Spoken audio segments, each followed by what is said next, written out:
আসসালামু আলাইকুম। সংবাদে আপনাদের সবাইকে স্বাগত জানাচ্ছি। আমি ফিরোজ তোহা। শুরুতেই আরবে কেবলস সংবাদ শিরোনাম। বাংলাদেশের সর্বশেষ গুরুত্বপূর্ণ আপডেট সংবাদে আপনাকে স্বাগত। শুরুতেই সংবাদ শিরোনাম, পরে বিস্তারিত। শুরুতেই জানাবো, জাতীয় স্মৃতিসৌধে প্রধান উপদেষ্টা ও পূর্ব তৈমুরের প্রেসিডেন্টের শ্রদ্ধা। মহান বিজয় দিবস উপলক্ষে সাভারের জাতীয় স্মৃতিসৌধে শ্রদ্ধা জানিয়েছেন অন্তর্বর্তীকালীন সরকারের প্রধান উপদেষ্টা ডক্টর মোহাম্মদ ইউনূস। এ সময় তার সঙ্গে মুক্তিযুদ্ধের বীর শহীদদের প্রতি শ্রদ্ধা জানিয়েছেন ঢাকায় সফররত পূর্ব তৈমুরের প্রেসিডেন্ট জোসে রামোস হোর্তা। আজ সোমবার ১৬ ডিসেম্বর সকাল ৭টা ১২ দিকে জাতীয় স্মৃতিসৌধে শ্রদ্ধা জানান তারা। এরপর জানাবো, বিজয় দিবস উপলক্ষে জাতির উদ্দেশ্যে ভাষণ দেবেন প্রধান উপদেষ্টা অধ্যাপক ডক্টর মোহাম্মদ ইউনূস। আর সোমবার জাতির উদ্দেশ্যে ভাষণ দেবেন তিনি। বাংলাদেশ টেলিভিশন ছাড়াও দেশের বেসরকারি টেলিভিশনগুলোতে প্রধান উপদেষ্টার ভাষণটি সরাসরি সম্প্রচারিত হবে। এদিকে ৭১-এ বিজয় আসলেও ২০২৪ সালে গণ-অভ্যুত্থানে স্বাধীনতা পূর্ণতা পেয়েছে বললেন উপদেষ্টা নাহিদ। ৭১-এ মহান মুক্তিযুদ্ধে বিজয় আসলেও ২০২৪ সালে গণ-অভ্যুত্থানের মাধ্যমে আমাদের পূর্ণ স্বাধীনতা অর্জিত হয়েছে বলে মন্তব্য করেছেন তথ্য সম্প্রচার মন্ত্রণালয়ের উপদেষ্টা মোহাম্মদ নাহিদ ইসলাম। এদিকে রাজারবাগ পুলিশ লাইন্স স্মৃতিসৌধে স্বরাষ্ট্র উপদেষ্টা ও আইজিপির শ্রদ্ধা। মহান বিজয় দিবস উপলক্ষে রাজারবাগ পুলিশ লাইন্স স্মৃতিসৌধে শ্রদ্ধা জানিয়েছেন স্বরাষ্ট্র উপদেষ্টা অবসরপ্রাপ্ত লেফটেন্যান্ট জেনারেল মোহাম্মদ জাহাঙ্গীর আলম চৌধুরী ও বাংলাদেশ পুলিশের মহাপরিদর্শক আইজিপি বাহারুল আলম। এদিকে নিষিদ্ধ সংগঠন ছাত্রলীগের ইডেন কলেজ শাখার সভাপতি তামান্না জেসমিন গ্রেপ্তার। রাজনৈতিক কর্মকাণ্ড চালানোর অভিযোগে নিষিদ্ধ ঘোষিত সংগঠন ছাত্রলীগের ইডেন মহিলা কলেজ শাখার সভাপতি তামান্না জেসমিন রিবাকে গ্রেপ্তার করেছে গোয়েন্দা পুলিশ শাখা ডিবি। এবং সর্বশেষ জানাবো, এবার রাশিয়ার কাছ থেকে বড় ধাক্কা খেল ভারত। রাশিয়া থেকে ভারতের জ্বালানি তেল আমদানি চলতি বছরের নভেম্বরে রেকর্ড ৫৫% কমে গেছে। ইউক্রেন যুদ্ধ শুরু হলে ২০২২ সালে জুনের পর এটি সর্বনিম্ন স্তরে পৌঁছেছে। গত কয়েকদিন আগে গবেষণা প্রতিষ্ঠান centre for research on energy and clean air এক প্রতিবেদনে বলা হয়েছে, এই রেকর্ড পরিমাণ হ্রাসের ফলে ভারতের বড় ধরনের অর্থনৈতিক সংকট দেখা দিয়েছে। প্রিয় দর্শক, এতক্ষণ শুনছিলেন সংবাদ শিরোনাম, এবারে বিস্তারিত। তবে তার আগে বন্ধুরা অনুরোধ থাকবে সংবাদটিতে একটি লাইক দিন। এই চ্যানেলে আপনি নতুন হয়ে থাকলে আমাদের সংবাদটি দেখতে দেখতে চ্যানেলটি সাবস্ক্রাইব করে রাখুন। কমেন্ট করে বন্ধুরা আপনার মূল্যবান মতামত জানিয়ে দিন আপনি বিশ্বের কোন দেশ থেকে বা বাংলাদেশের কোন স্থান থেকে আমাদের সংবাদটি দেখছেন এবং শুনছেন। এবারে বিস্তারিত। জাতীয় স্মৃতিসৌধে প্রধান উপদেষ্টা ও তৈমুরের প্রেসিডেন্টের শ্রদ্ধা। মহান বিজয় দিবস উপলক্ষে সাভারের জাতীয় স্মৃতিসৌধে শ্রদ্ধা জানিয়েছে অন্তর্বর্তীকালীন সরকারের প্রধান উপদেষ্টা অধ্যাপক ডক্টর মোহাম্মদ ইউনূস। এ সময় তার সঙ্গে মুক্তিযুদ্ধের বীর শহীদদের প্রতি শ্রদ্ধা জানিয়েছেন ঢাকায় সফররত পূর্ব তৈমুরের প্রেসিডেন্ট জোসে রামোস হোর্তা। সোমবার ১৬ ডিসেম্বর সকাল ৭টা ১২ দিকে জাতীয় স্মৃতিসৌধে শ্রদ্ধা জানান তারা।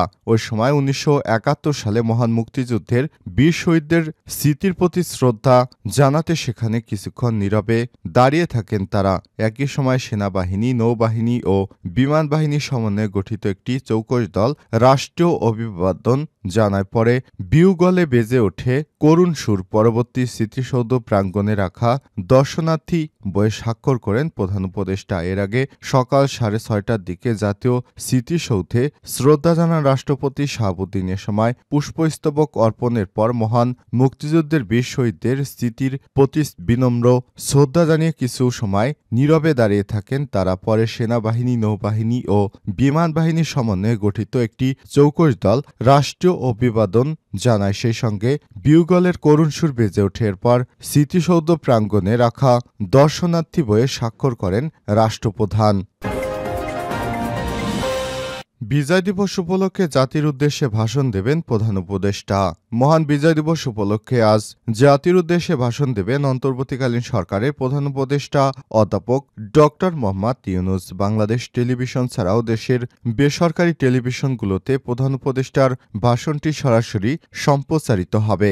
এদিকে মহান বিজয় দিবস উপলক্ষে সোমবার সকালে সাভারে জাতীয় স্মৃতিসৌধে শ্রদ্ধা জানিয়েছেন প্রধান উপদেষ্টা ডক্টর মোহাম্মদ ইউনূস। সে সময় তার সঙ্গে মুক্তিযুদ্ধের বীর শহীদদের প্রতি শ্রদ্ধা জানিয়েছে ঢাকায় সফররত পূর্ব তৈমুরের প্রেসিডেন্ট জোসে রামোস। ১৬ ডিসেম্বর সকাল ৭টা ১২ দিকে জাতীয় স্মৃতিসৌধে শ্রদ্ধা জানান তারা। এদিকে শ্রদ্ধা নিবেদনকালে ১৯৭১ সালে মহান মুক্তিযুদ্ধের বীর শহীদদের স্মৃতির প্রতি বিনম্র শ্রদ্ধা জানাতে সেখানে তারা কিছুক্ষণ নীরবে দাঁড়িয়ে থাকে। এর আগে সকাল ৬:৩০টার দিকে জাতীয় স্মৃতিসৌধে শ্রদ্ধা জানান রাষ্ট্রপতি শাহাবুদ্দিন। এ সময় পুষ্পস্তবক অর্পণের পর মহান মুক্তিযুদ্ধে বীর শহীদদের স্মৃতির প্রতি বিনম্র শ্রদ্ধা জানিয়ে কিছু সময় নীরবে দাঁড়িয়ে থাকেন তিনি। পরে সেনাবাহিনী, নৌবাহিনী ও বিমান বাহিনীর সমন্বয়ে গঠিত একটি চৌকস দল রাষ্ট্রীয় অভিবাদন জানায়। সেই সঙ্গে বিউগলের করুণ সুর বেজে ওঠে। এ সময় স্মৃতিসৌধ প্রাঙ্গণে রাখা দর্শনার্থী বইয়ে স্বাক্ষর করেন রাষ্ট্রপ্রধান। ৭১-এর বিজয় আসলেও ২০২৪ সালে গণ অভ্যুত্থানে স্বাধীনতা পূর্ণতা পেয়েছে উপদেষ্টা নাহিদ। ৭১-এ মহান মুক্তিযুদ্ধে বিজয় আসলেও ২০২৪ সালে গণ অভ্যুত্থানে স্বাধীনতা পূর্ণতা পেয়েছে বলে মন্তব্য করেছেন তথ্য সম্প্রচার মন্ত্রণালয়ের উপদেষ্টা মোহাম্মদ নাহিদ ইসলাম। আর সোমবার ১৬ ডিসেম্বর সকালে সাভারের জাতীয় স্মৃতিসৌধে মহান মুক্তিযুদ্ধে বীর শহীদদের প্রতি শ্রদ্ধা জানানো শেষে গণমাধ্যম কর্মীদের সঙ্গে আলাপকালে সব কথা বলেন তিনি।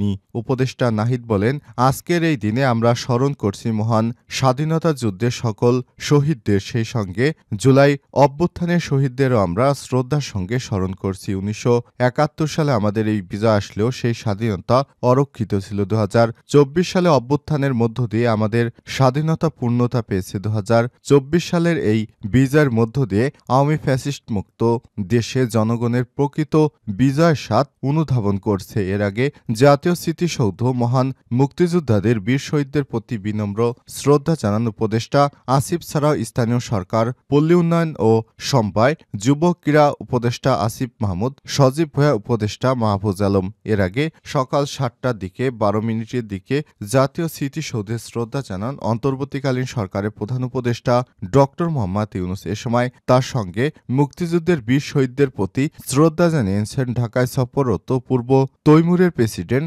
Joseph Ramos Horta. পরে স্মৃতিসৌধ প্রাঙ্গণে রাখা দর্শনার্থী বইয়ে স্বাক্ষর করেন প্রধান উপদেষ্টা। রাজারবাগ পুলিশ লাইন্সে স্মৃতিসৌধে স্বরাষ্ট্র উপদেষ্টা ও আইজিপির শ্রদ্ধা। মহান বিজয় দিবস উপলক্ষে রাজারবাগ পুলিশ লাইন্সে স্মৃতিসৌধে মুক্তিযুদ্ধের বীর শহীদদের প্রতি শ্রদ্ধা জানিয়েছে স্বরাষ্ট্র উপদেষ্টা অবসরপ্রাপ্ত লেফটেন্যান্ট জেনারেল মোহাম্মদ জাহাঙ্গীর আলম চৌধুরী। বাংলাদেশ পুলিশের মহাপরিদর্শক আইজিপি বাহারুল আলম সোমবার ১৬ ডিসেম্বর সকাল ৮টা ২০ দিকে স্মৃতিসৌধে পুষ্পস্তবক অর্পণ করে শ্রদ্ধা জানান তারা। এদিকে পুলিশ লাইন্স স্মৃতিসৌধে প্রথমে পুষ্পস্তবক অর্পণ করেন স্বরাষ্ট্র উপদেষ্টা অবসরপ্রাপ্ত লেফটেন্যান্ট জেনারেল মোহাম্মদ জাহাঙ্গীর আলম চৌধুরী। অন্তর্বর্তীকালীন সরকারের প্রধান উপদেষ্টা বিশেষ সহকারী মোহাম্মদ খোদাবক চৌধুরী। এরপর বাহিনীর পক্ষ থেকে পুলিশ মহাপরিদর্শক বাহারুল আলম শ্রদ্ধা নিবেদন করেন।